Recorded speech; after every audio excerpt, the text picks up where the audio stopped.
Welcome to this week's episode of the Founder and the Force Multiplier podcast, where we explore how founders and leaders work together with their right-hand partners to turn ideas into action and build wildly successful businesses. Today, we are going to talk about the 6 things that you need to know about when working with a founder. So I've worked with a multi-passionate entrepreneur and founder for almost 13 years. I have some, although limited, experience working for leaders in more traditional settings. I worked with a diligent and determined nonprofit executive, and I've also worked with a leader in the bureaucratic environment of secondary education. Suffice it to say, I knew those weren't the environments for me long term, but I didn't yet know what I was looking for when I was, 25 years old. That is until I started working with a founder. That's Adam. It opened me up to a whole new way of working, challenging my thinking and skills on a daily basis, helped me grow as a leader, and gave me the hands-on knowledge of how to build, run, and grow organizations. Let me give you a hint. It's all about people. But working for a founder isn't all fun and games. It can include extremely long days and years, organized chaos, but only if you organize it, occasional whiplash due to fast growth, differences of opinions, egos, growing pains, capital constraints, an unclear goal or vision, and a lack of resources. Despite all of that, I wouldn't trade it for a more traditional environment or leader any day. I love working with a multi-passionate entrepreneur and founder. It's definitely the right environment for me. And maybe it's the right one for you too. However, it is not for everyone. Personally, I think the business knowledge and personal and professional growth alone far outweigh any of the challenges along the way. But that's a decision that you have to make for yourself. Here's a little disclaimer. I know that not all founders operate the same way. However, I believe that the items below are pretty universal for founders. So here are 6 things that you need to know about working with a founder to see if it's the right opportunity for you.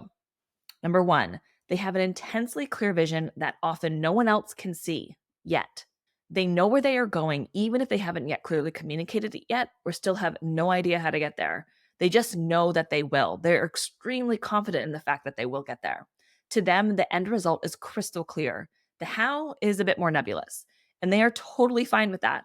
While that may be frustrating for force multipliers, that's actually where we get to shine. It's our job to take that hazy vision and help create action plans, teams, and get all the things into place that bring that idea to life. And that's the fun and exciting part, at least for me. 2, they don't have all the answers. If you're expecting your founder to have all of the answers, know how to set up departments, understand supply chain logistics, know how to fire someone, or know how to get an investor to say yes every time, think again. In many ways, your founder will be incredibly clear and decisive, and in other ways, you'll be in the trenches figuring it out together. That's what's so fun and challenging about a startup and being a force multiplier to a founder. Some people think it's fun anyway. For others, it's their version of hell, so choose wisely. Number 3, the business comes first. No matter how great of a relationship you have with your founder, no matter how empathetic and emotionally intelligent they are with their team members, the business is going to come first. And I suggest you adopt that attitude as well. It actually levels the playing field in a lot of ways if you have discussed and agreed to these rules of engagement up front. If you and your founder are both committed to what is best for the business, then conversations become less emotional. You are more readily able to put ideas on the line and ultimately make decisions that are best for the business, not just for one individual. You, the employee, just have to be okay with that and adopt that founder leader mindset as well alongside your leader. Number 4, the lines between business and personal can be blurry. Founders live, eat, sleep, drink, think, and dream about their businesses. They take their work home and they take their personal lives to work. They may exercise in their office between calls and take calls between dinner and bath time at home. There is no clocking in or clocking out in a founder's world. Their right-hand partner needs to understand and accept this world of work-life integration. That also means you, the force multiplier, may find yourself helping your founder move into their new home, plan a 10-year anniversary trip for their partner, meet with a realtor to negotiate lease terms on office space, or help prepare a pitch deck for an investor meeting. It's all in the day's work for a founder.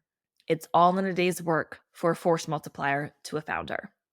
Number 5, trust and loyalty are earned. Trust and loyalty are a two-way street, and it's built brick by brick over time. Every time you do what you say you're going to do, and even more importantly, go above and beyond, your founder will have more trust in you, and vice versa. When your founder says something and then follows through, trust is built. When you have each other's back in tough situations, when you take the fall for a mistake your founder made, or when your founder shoulders the full responsibility of missed communication, even more trust and loyalty are built. But it's not going to just be given out. It has to be earned. And there's nothing wrong with that. You've got to earn it. If you are looking for some ways to fast track building trust, you can check out the link in the show notes. 6, you have to be able to run alongside, and better yet, be one step ahead of your founder. Founders are not going to slow down to make sure you can keep up. They are running down the street while they are putting on their shoes. They aren't going to ask you to run with them. You either show up with your sneakers on or you will be left behind. If you need to learn a new software or update yourself on the latest legislation affecting your industry, you'll have to figure that out while you're managing 3 new projects and rescheduling your founder's entire month. Better yet, you need to be able to stay one step ahead, anticipating their every move and making sure that they have what they need every step of the way. Is that a tall order? Yes, absolutely. But that's what working for a founder requires. I would love to hear from any of the founders who are listening to this, and their force multipliers. What other things do you wish that an executive assistant, a chief of staff, an executive business partner, whoever your right-hand team member is, knew about working with you? And, to those force multipliers, what have you learned about working with founders?